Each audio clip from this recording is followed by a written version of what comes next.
Questão anulada do Enem. Você já viu, a gente já colocou no ABC, seus professores já comentaram, teve uma questão de ciência da natureza de física que foi anulada porque não tinha gabarito. Eu não entendo como que tem tanta gente para fazer o Enem, tem o Ministério lá da Educação, o ministro Camilo Santana, tem um monte de secretário, tem um monte de gente fazendo as questões, como é que não passa uma questão para um outro professor de física fazer a conta ali na caneta e ver que não dá? É uma questão que você coloca os dados, só joga na fórmula, joga em duas fórmulas, o resultado está lá no final. Qualquer professor que está ali analisando, que está vendo as questões, joga os resultados lá no final, tá errado. Essa questão não passou por ninguém, não passou por um segundo professor, por um terceiro professor. A pessoa que escreveu essa questão, provavelmente ela errou, ela fez uma conta ali errada, mas não passou por outra pessoa. E aí como que fica na cabeça do aluno que está lá fazendo a prova, sabe o conteúdo, coloca os dados ali, chega na resposta, impossível. Não é nem uma resposta possível que não tem nas opções, é só uma resposta impossível. Aí ela pensa que o conteúdo que ela tem na cabeça está errado. Ela pensa que o que ela aprendeu não está valendo. Ela fica naquela questão mais de 5 minutos, 10 minutos, porque é uma questão que ela sabe, mas que ela não está chegando no resultado. Aí ela volta. Ela volta, tenta fazer de novo. Tenta fazer com os dados. Verifica se os dados que ela analisou. Quanto tempo que ela perdeu? Quanto tempo que ela perdeu nisso? E aí o pessoal lá do Enem, que está brincando com o futuro dos alunos ali que estão procurando uma faculdade, que estão querendo entrar na faculdade, acaba com a prova do aluno. Porque até aquele exercício que ele sabia o que tinha que fazer, chegou lá e não tinha resposta. E aí? Nós vamos fazer essa questão aqui e vamos ver onde que está o absurdo, né? Vamos resolvendo aqui, eu preparei ela para vocês. Primeiro, vamos começar lendo e anotando os dados, que é isso que eu ensino aí para os meus alunos, né? Você já vai lendo o exercício, anotando os dados para tentar saber ali o que você pode fazer, qual fórmula que você vai poder usar, tá bom? Então vamos lá. Um estudante comprou uma cafeteira elétrica de 700 watts. Então aqui a gente já começa com watts, potência. Ali aparece depois de potência, mas todo mundo sabe aí que watts, você já vai ali para potência, às vezes é fluxo de calor, mas potência. Então anota aí, potência igual a 700 watts. E com capacidade de 0,5 litro de água. E aí ele já coloca entre parênteses 500 gramas. Então ele colocou volume e colocou massa. Vou anotar os dois aqui. Mas depois a gente olha no exercício que, como é um exercício de calor, a gente vai ter que usar massa, então o volume aqui não vai ser necessário. Enquanto o café estava em preparação na capacidade máxima da cafeteira, ele marcou que demorou 3 minutos. Então, tempo ali de 3 minutos. Já tirei aqui o volume, que a gente não vai usar a massa. Tempo ali de 3 minutos. Continua. Para a cafeteira ferver toda a água a 100 graus Celsius. Ele fala ali que o momento de fervura, que não é nenhum termo físico em si, né? É quando a água chega a 100 graus Celsius. Então, ele quer que você leve essa água de uma temperatura até 100 graus Celsius. Vou anotar aqui então que a temperatura final é 100 graus Celsius. Continuando ali, a partir da temperatura ambiente de 20 graus Celsius. Então, temperatura inicial de 20 graus Celsius. Em seguida, para avaliar a eficiência da cafeteira, então a eficiência, ele calculou esse tempo desprezando quaisquer perdas energéticas. Então, perdas energéticas ali da água, né? E não da própria cafeteira. Porque se ele está querendo eficiência da cafeteira, tem perda energética. Mas continua. É necessária 1 caloria, ou seja, 4,2 joules, para elevar 1 grau Celsius a temperatura de 1 grama de água. Isso que ele falou aqui é o que a gente conhece como calor específico da água. Você já sabe também, faz um monte de exercício. O calor específico da água é 1 caloria por grama grau Celsius.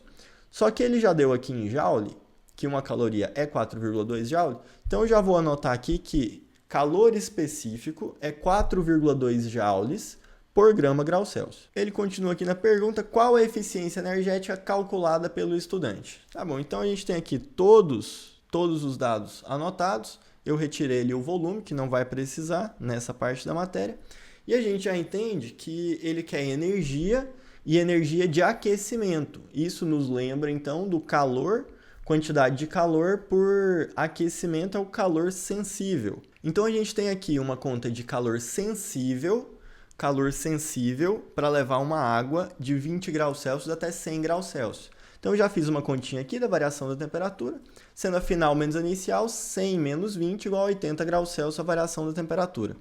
E o cálculo desse calor, ou dessa quantidade de calor, vem daquela equaçãozinha do calor sensível. Quantidade de calor é massa vezes calor específico, vezes a variação da temperatura. Então, seguimos. Substituindo ali a massa por 500 gramas, o calor específico, que a gente já transformou para 4,2, que ele deu no dado, vezes o 80, que a gente já achou de variação da temperatura. Fazendo aqui a multiplicação, a gente chega numa quantidade de calor de 168.000 joules. Beleza, mas a gente está falando de potência, então vamos levar a conta para o cálculo da potência. Lembrando então que a potência utilizada para aquecer a água vai ser a quantidade de calor que a água recebeu dividido pelo tempo. Vamos voltar aqui que ele tinha dado tempo de 3 minutos. Mas a potência que a gente vai analisar está em watts. Watts no sistema internacional, que é joule por segundo. Então, esse 3 minutos aqui, vamos trocar para segundos, que é vezes 60. A gente chega aqui em 180 segundos, para a gente poder substituir certinho lá. Voltando aqui para a potência, substitui os 168.000 que a gente achou na conta do calor, dividido por 180.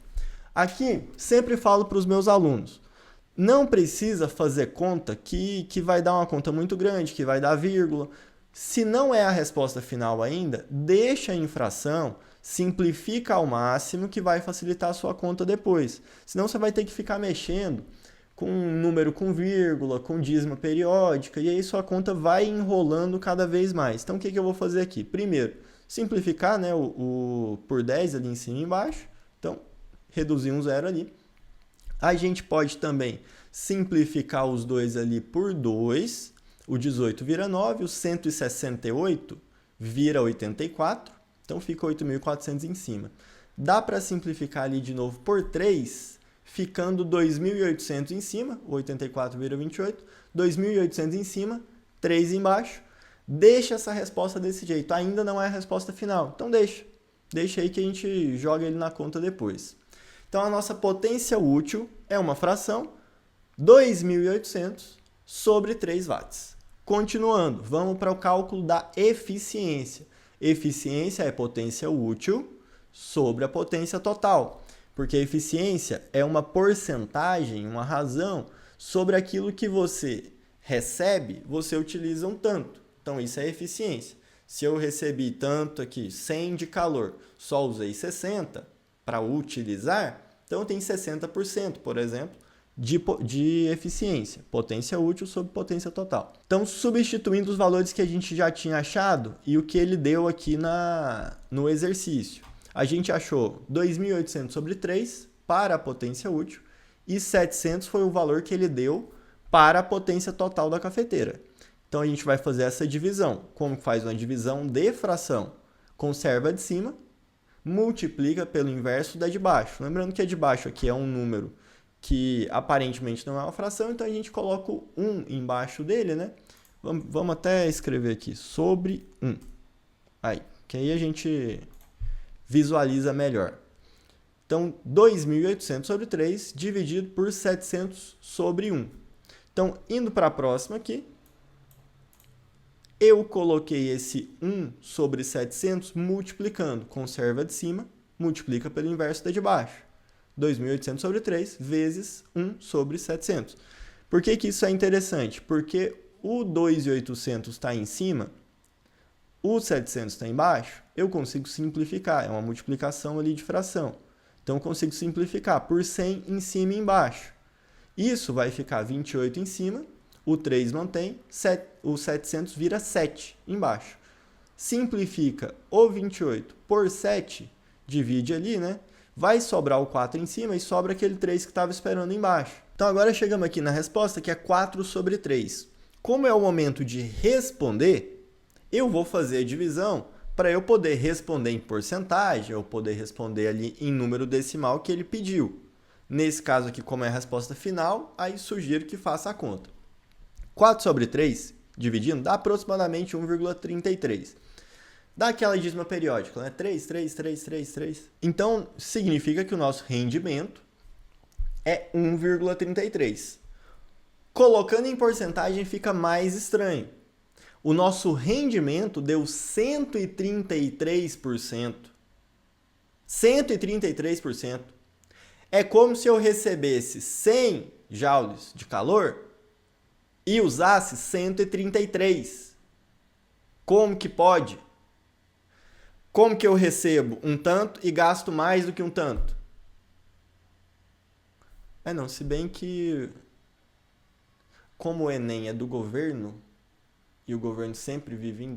Faz sentido. Talvez foi em relação ali à economia que eles fizeram. Recebe um tanto, gasta mais do que ele recebeu, e aí a eficiência é mais do que 100%. Talvez seja isso. Enfim, impossível, não tem gabarito, e não é que não tem a resposta certa nas opções.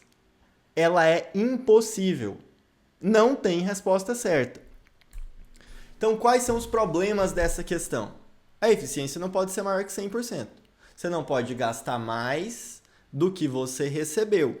No caso do governo, emite mais dinheiro, emite título da dívida, consegue fazer esse balanço. No caso da física, não tem como. Não tem como eu gastar mais energia do que eu recebi, porque eu não recebi a energia, eu não posso fazer um empréstimo de energia, eu não posso fazer um financiamento de energia, não tem como. Não vai gastar mais do que recebeu. Falando sério mesmo sobre o que é o problema da questão, é que essa questão, desse jeito, ela atrapalha você a desenvolver na prova. Imagina aquele aluno que sabe as fórmulas, sabe o conteúdo, não tem tamanha segurança, não está no terceiro ano ainda, acha que pode estar errado em alguma coisa, mas sabe o conteúdo. Ele vai refazer essa conta 3, 4 vezes. Ele vai tentar entender onde ele está errado. Ele chegou lá na conta, deu 1,33, ele sabe que não pode. Aí ele vai reler o enunciado com atenção, porque às vezes tem uns peguinhas, tem uns distratores. Ele vai refazer a questão com os valores, vai refazer suas multiplicações, vai que ele fez uma multiplicação errada. Ele vai perder muito tempo procurando o seu erro, quando o erro é de quem fez a questão. Então, é isso que me deixa muito estressado com esse tipo de erro do Enem.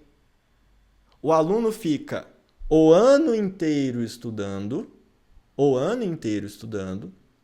para ser testado por quem vai fazer uma questão, ele pode mexer. Quem está fazendo a questão pode mexer no celular, pode fazer uma conta ali na calculadora, ele está preparando a questão, o aluno não pode.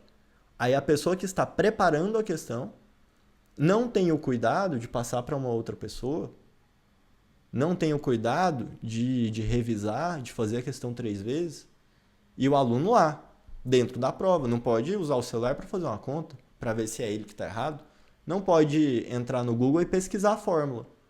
O examinador lá que fez a questão pode. E aí o aluno perde tempo, perde confiança, porque um assunto que ele achou que sabia, agora ele está sendo convencido de que não sabe. E se cair uma outra questão dessa, ele pode ficar com o pé atrás de usar a mesma fórmula. Fica com o pé atrás de usar a resolução. E aí como é que fica? Então, eu queria muito trazer essa indignação aqui para vocês. E por último, eu acho que um grande problema dessa questão é que coloca em dúvida a qualidade do exame. O Enem tem uma reputação muito forte, uma reputação muito ilibada, né? Ah, mas todo ano tem uma questão anulada. Todo ano tem uma questão anulada. E, e não só atrapalha por não contar aquela questão, mas também porque atrapalha aquele aluno que sabe a questão e fica nela e perde confiança e perde tempo. Só porque o examinador lá não quis fazer a questão 2, 3 vezes antes de colocar na prova.